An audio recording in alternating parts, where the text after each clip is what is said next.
Today I'm going to share with you 4 steps that you can use for effective emotion regulation so that you can be more in charge of the way that you feel instead of letting your feelings be so in charge of you and have so much power over you. So tip number 1 is to validate your experience of negative or unpleasant emotions. Typically, when we experience negative or unpleasant emotions like stress or anxiety or shame or anger or embarrassment, a lot of times we go straight to, I shouldn't be feeling this way. We go straight to that. And when we go straight to, I shouldn't be feeling this way, and assigning some sort of judgment to ourselves, like feeling this way means I'm weak, or I'm not being positive enough, or I'm not strong enough. When we assign that judgment to ourselves for experiencing difficult emotions, all that does is add pain to our pain and keep us from processing those emotions effectively and keep us from moving forward in any sort of effective way. All it does is create shame for us and it gets us stuck. So we have to start with validation. And all that involves is recognizing how it's understandable that you could be feeling the way that you're feeling. So if you're feeling anxious or stressed or nervous or depressed, just think about how it's understandable that you're feeling like that. What are the factors that have contributed to you feeling that way? And when you can recognize that it's understandable, then it becomes so much easier to process that emotion because you're not going to be stuck in shame anymore. You've validated yourself, so you don't have to be down on yourself for feeling the way that you feel. And this is all based in the understanding that human emotions are so important. That the full range of human emotions, from the most negative and unpleasant to the most positive and pleasant, are all critically important in the human experience, and that they're universal, that each and every one of us experiences the full range of human emotions, and that that's not only okay, but that's important. And that's even good. Emotions play an important role in our lives. If we didn't have emotions, we would be robots, right? So emotions give us meaning and they help us to interpret things and they help us to have motivation and love and everything that's so crucially important to the human experience. So much of it is based on emotion. So it's important. It's not bad, even the negative ones. So we have to start with validating that, okay, it makes sense that I'm feeling the way that I feel and it's nothing to be ashamed of. That's step number 1. Step number 2 is isolate. And that doesn't mean isolate yourself. It means isolate the physiological symptoms of your emotional state. So every emotion that we experience manifests itself physiologically.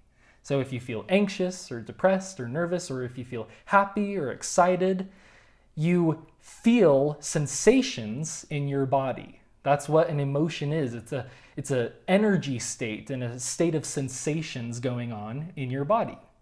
So for example, for me, when I feel anxious, a lot of times I feel a little bit of a more rapid heartbeat. I feel a little tingly, usually more in my hands and a little bit in my feet.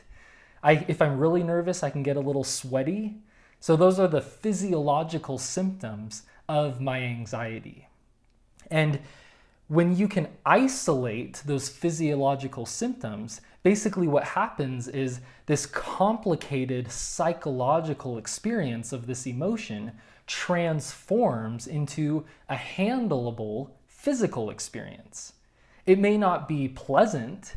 You may not necessarily like or want or crave the sensations associated with depression or stress or anxiety, but when you isolate those physical symptoms, you come to realize that even though they may not be pleasant, they're also handleable and they're not so overwhelming. It's just a sensation.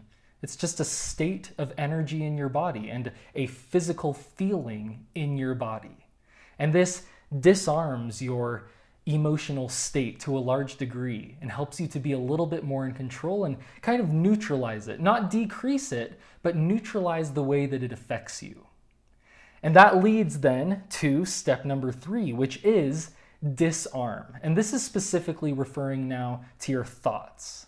So the disarm part refers to noticing the thoughts that are contributing to your emotional state. And instead of seeing them automatically as direct reflections of reality or controlling voices that you have to obey, or without seeing them as obstacles that you have to eliminate, instead you simply see them as sentences. All they are is words and sentences in your head that may or may not reflect reality. And they're not voices that you have to obey, and they're not obstacles that you have to eliminate. Because the only power that our thoughts truly have is the power that we give them. So the disarming part is the decision to see your thoughts as neutral experiences, as simply thoughts. They don't necessarily reflect our reality automatically and inherently.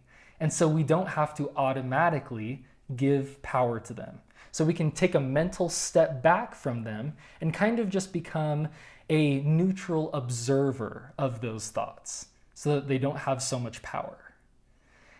And then step number 4 is invite. So we've gone through validate, isolate, disarm, and now invite. And the invite part is to invite the emotional state that you would prefer to be experiencing right now. And there's 3 main ways that you can do this. The first is thoughts. So that just means generating thoughts that are consistent with the emotional state that you want to be experiencing. So for example, if you want to feel happy or excited or calm or peaceful, generate thoughts that are consistent with that. Generate grateful thoughts, generate excited thoughts, enthusiastic thoughts, encouraging thoughts, soothing thoughts. And make sure to try to base your thoughts in subjective truth and objective truth, both of which can be really helpful. So focus on subjective thoughts like, I believe I can do this. That's subjective because it's just based on your belief. I believe I can do this. And focus on objective reality, like X, Y, or Z is a true fact, a statement of truth. As long as you're focusing on helpful ones, they can be either objective or subjective, and it can be really helpful to use both. The second one is physiology. So we can invite the emotions that we want through our physiological state. And we can change or affect our physiological state in various ways. For example, let's say you want right now to feel excited and enthusiastic. You can move your body, get your blood pumping, actually do something physically to get your blood pumping. Run, do push-ups, do jumping jacks. As you get your blood pumping and your body moving, that actually changes your physiological state to be more in line with excitement and enthusiasm. Or let's say if you want to feel calm and peaceful, sit down or lie down and breathe deeply and slowly. There's a direct connection between our breath and our heart rate. And so if you want to decrease your heart rate and really calm your body down, engage in some deep, slow breathing and pause after you breathe out for a couple of seconds. And then breathe in slowly and breathe out slowly and pause for a couple of seconds.